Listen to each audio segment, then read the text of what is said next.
Bertemu lagi dengan saya Ahmad Priambodo. Di sini saya akan menjelaskan tentang langkah-langkah merancang RPP, rencana pelaksanaan pembelajaran. Nah, untuk membuat rencana pelaksanaan pembelajaran dalam sebuah pembelajaran, kita membutuhkan rencana untuk mengajar. Jadi, pertama kita akan membuat langsung saja judul. Judul ini akan dibuat rata tengah, kemudian saya akan meringkas langsung. Jadi di sini ada nama sekolah, mata pelajaran, kelas, dan alokasi 2 jam pelajaran 45 menit, jadi 90 menit dalam satu kali pertemuan. Nah, untuk komponen-komponen berikutnya ada pertama kompetensi inti. Kompetensi inti ini didapat dari sini, yaitu yang sudah ditentukan. Kompetensi inti itu ada 4 di sini ya.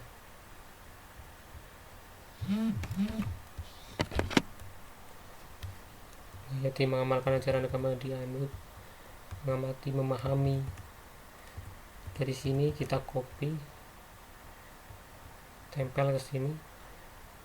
Kemudian untuk mempermudah kita kasih nomor.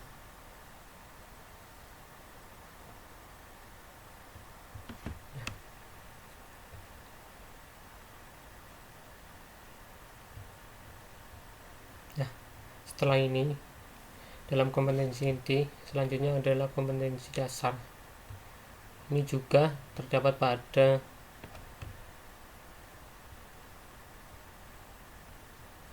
KI dan KD yang telah ditentukan. Bedanya apa?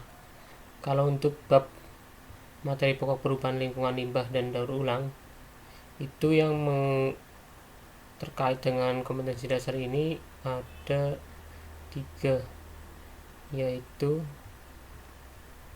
dari awal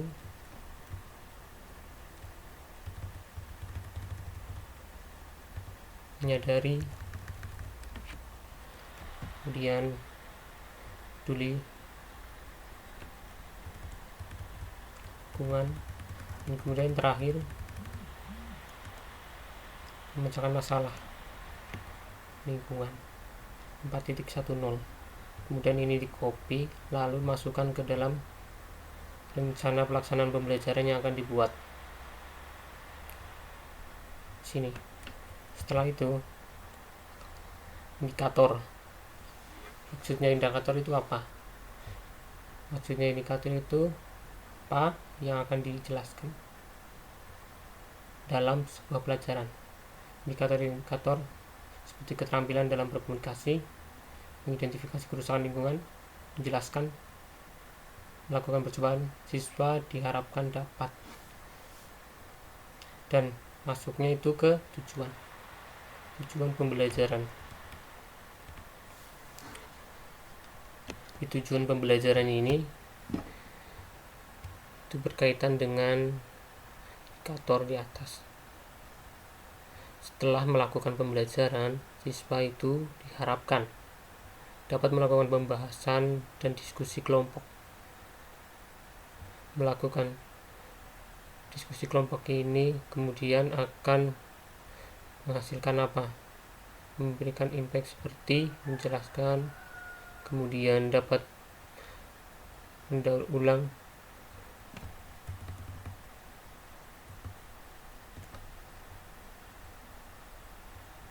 setelah tujuan pembelajaran. Kita masuk ke materi yang dibuat ini cukup mudah ya. Saya mengambilnya dari buku cetak biologi edisi dari Erlangga. Bisa dilihat di sini sih tercantum bab terakhir. Jadi untuk apa yang akan dijelaskan dalam pemateri pencemaran, pengertiannya itu apa, kemudian pembahasan dari pencemaran itu apa aja, pencemaran air, tanah, udara, kemudian caranya gimana untuk melestarikan lingkungan, mendaur ulang sampah, kemudian pada akhir itu membuat sebuah produk. Sebelum itu biasanya ada kegiatan dalam observasi di lingkungan sekitar. Nah, untuk materi ini akan dijelaskan pada saat jam pelajaran. Kemudian setelah materi itu masuk ke pendekatan apa yang digunakan, pendekatan model dan metode pembelajaran. Di sini saya menggunakan metode pembelajaran generatif, pendekatan session approach, dan metodenya inquiry discovery yang lebih menekankan kajian, diskusi, eksperimen, penugasan. Karena di sini K13 itu lebih ke condong kayak langsung, jadi lebih pengalaman, diskusi, sosial aktif. Kemudian dalam media dan sumber belajar itu apa yang digunakan, medianya laptop, alat tulis, PowerPoint. Sumber belajar menggunakan buku tadi yang terbitan Yudhistira. Nah, langkah-langkah kegiatan pembelajaran. Di sini langkah-langkahnya bagaimana itu yang akan dilakukan. Nah, untuk penjabarannya saya sudah membuat dari tugas sebelumnya, sudah ada. Jadi langsung untuk kegiatan pendahuluan itu 15 menit itu berisi apa?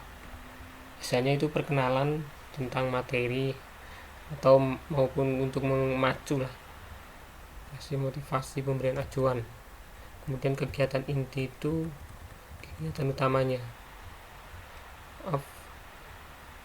Untuk kegiatan inti itu 9, jadi 60 menitan. Kegiatan literasi, peserta didik diberikan motivasi atau rangsang untuk memusatkan perhatian topik materi. Kemudian untuk berpikir, berkomunikasi, kreativitas. Nah, di sini itu ada diskusi. Kadang guru kesempatan untuk mengidentifikasi. Untuk kegiatan penutup itu peserta didik membuat resume atau yang sudah didiskusikan dalam kegiatan inti selama 60 menit ini. Kemudian mengendalikan pekerjaan rumah guru, memeriksa pekerjaan. Setelah itu ada penilaian. Apa saja sih yang dinilai? Seperti motorik, kognitif, afektif. Nah, teknik penilaiannya itu tes tulis. Untuk kognitif, instrumennya soal pilihan ganda, efektif pengisian angket. Nah, instrumennya angket, psikomotorik, observasi, berobservasi. Nah, setelah itu ada pengesahan dari kepala sekolah. Biasanya itu pihak kepala sekolah, dan di sini kita yang membuat RPP.